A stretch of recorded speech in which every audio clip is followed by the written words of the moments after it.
Okay, so today I'm going to be doing a more in-depth look at the camera of the Xiaomi Redmi Note 10. So going to go out for a walk, take a load of photos, do a bit of video on the front-facing camera and the rear. It's not going to be, hours long.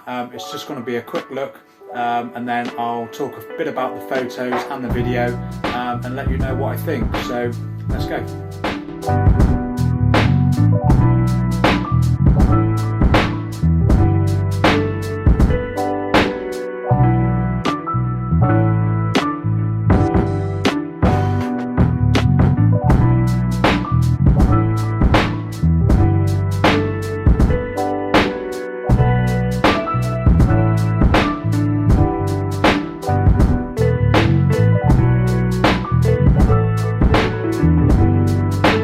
So video, Xiaomi Redmi Note 10, front facing camera. Come on then. It's 1080p, 30 frames per second. It's not bad. Oh, I'm not going anywhere. Yeah, pretty good quality. Stabilization is good. Yeah, it did, didn't it? Oh, you're talking about the trolls, okay. So yeah, not a bad camera. Like I said, stabilization's good. It's handling the bright behind me. Yes, darling. Trolls. So yeah, pretty good.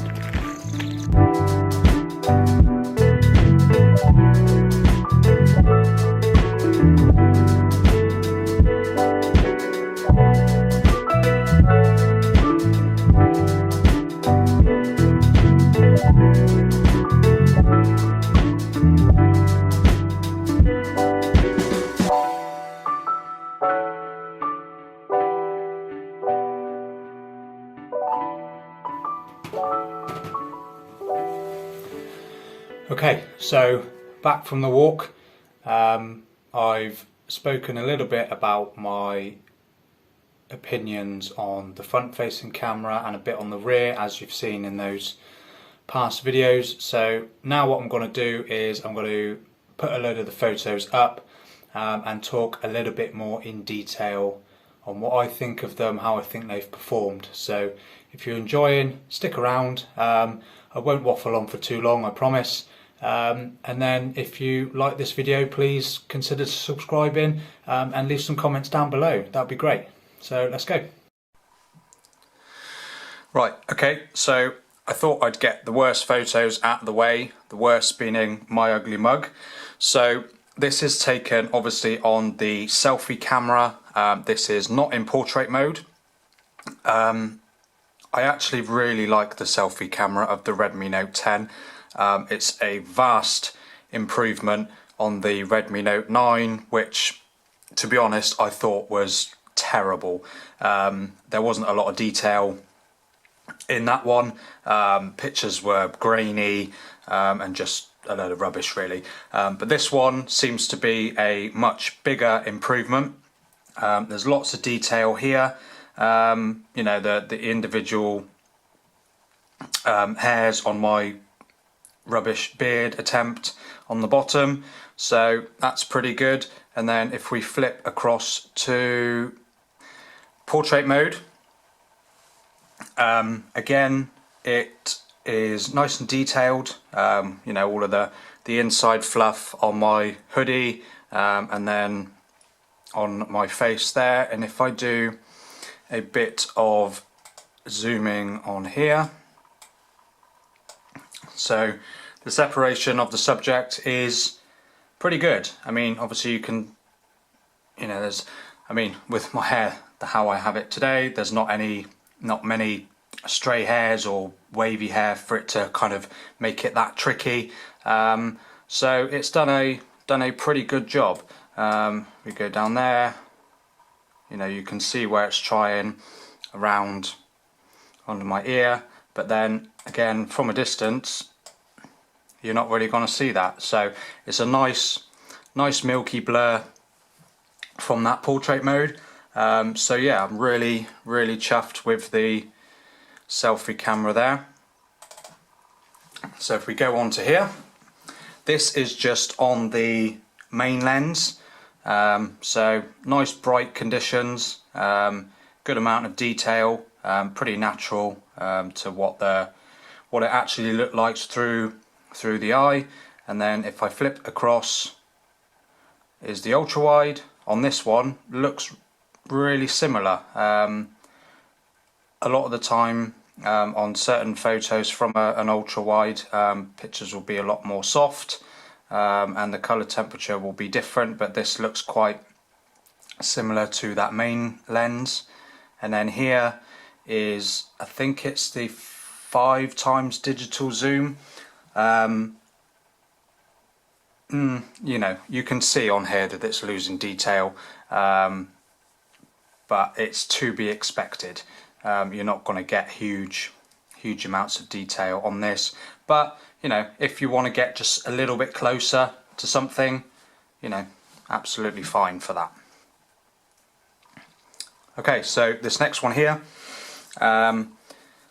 this is on the main lens again, nice and sharp actually. You know, you can see a lot of detail on the tree stump, nice bright blue sky, and you know, the water there. So it all looks decent.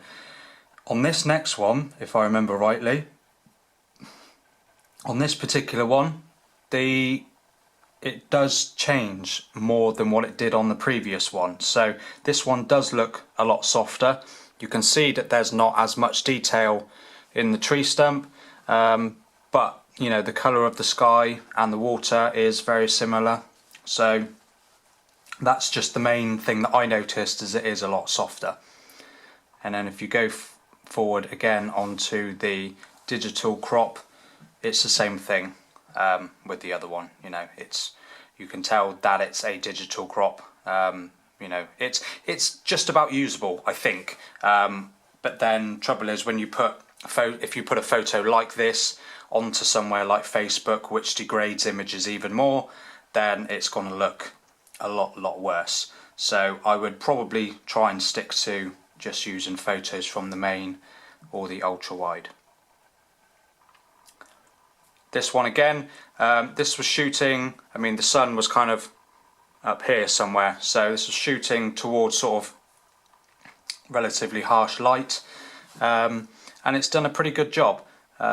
Everything seems to be pretty good. There's nothing struggling from what I can see. Of course, this is always my opinions and I'm not an expert. I'm just going by what I think of a particular image.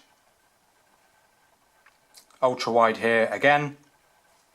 You can see parts of the sky up here, you know, where the sun is, so it's starting to affect the image there.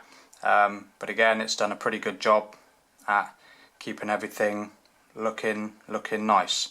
And then third time's a charm, exactly the same story with this.